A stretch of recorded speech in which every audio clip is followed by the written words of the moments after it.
And as Brazil is eliminated, the one person that we immediately think about is Marta da Silva, the icon, the legend, the woman who made herself known 20 years ago on the World Cup stage. She had 117 goals and 174 caps, an absolute record. I mean, she's broken every record ever. The first player to score in 5 World Cups. We were looking to see whether she would score in the 6th World Cup, and she did not. But the most career Women's World Cup goals ever with 17. I mean, she has the Golden Ball, the Golden Boot in 2007. She was the 2007, or not she, Brazil, FIFA Women's World Cup runner-up. Marta, a player that we all grew up watching, admiring, loving. Darian, you played with her most recently on Orlando Pride. I had the honor. I did. Had the honor. Yes. No, actually, one of my favorite memories, you guys got me really thinking now. When I first joined the Pride, I was number 11, she was number 10, and I was like, oh my God, our lockers are next to each other. Whoa. And I remember being so nervous, and it was the first day we were going to like fitness testing, I think. We're doing this at like a 1K. And she was like, and started to teach me a dance. Like she was just playing music and was showing me how to dance, like without us even really talking that much. And then she went out, killed the fitness test. We came back in, we were dead, and she's still dancing, just vibing. And that's a testament to how fun she is and how much joy she brings. And she also came in first on the fitness test, I have to say. Like, as fittest player I've ever played with, and I was like, if I was your age, I would not be running fitness tests. If I was Marta, no chance would you see me doing these. But no, she's a joy to be around and to play with, and I'm honored that I got to end my career playing with her and learning from her. Even though she was injured for most of it, she was always the person after our wins or our losses that was around corralling people, giving advice, getting us pumped up for the next match. And yeah, I'm honored. It's the GOAT. What a cool experience. And just looking at her stats and thinking about her, she scored in more than half of the games that she played in. You know, her goals per game average is wild. But I think when I think of Marta, I'm just gonna, I don't know if I'll remember the goals as much as the anticipation of when she got on the ball. Every time the ball was going towards her, you're just like, what is she gonna do this time? Because she had so many tricks in her bag that she could pull off. I was not on her team, but in WPS, I played against her. She was playing for FC Gold Pride, and I was with the Boston Breakers. And we played the Pride in the Bay, and so my parents came out because it was close to them in Colorado, and I went to school in the Bay Area. And I started that game, and I have a photo that I will forever cherish of me defending Marta. Did she? It was a good moment. It was a good moment where you never know what's going to happen after that, and we'll just keep it at that. I'm sure she megged me. I'm sure she megged me. I'm sure I fouled her. You know, all the things. But the fact that, you know, for me, as a player, I got to play against the best player to play. And she carried the torch for so many and for so long. I think it's difficult that she didn't get a World Cup. You know, we see Messi just a few months ago getting a World Cup and getting to add that to what he did in his career.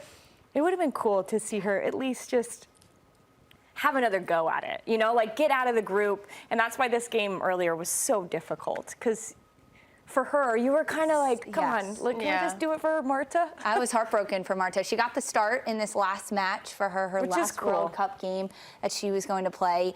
And the torch that she has carried for so long, she talked about post-game how she's handing that off and how she is handing it down to her teammates, and the class, the humility of Marta in those moments when she could have been really sad for her team, for her nation, for herself, and instead she is happy for Jamaica, talking to Bunny Shaw post-game about how impressed she was with the fight of the Jamaican side and the fact that she had been cheering them on since they made it in 19 to the World Cup, and the fight that they had coming into this World Cup in 2023, and how proud she was of them, and the fact that she was now handing over that torch. Let's listen in to that audio from Marta yesterday, or today.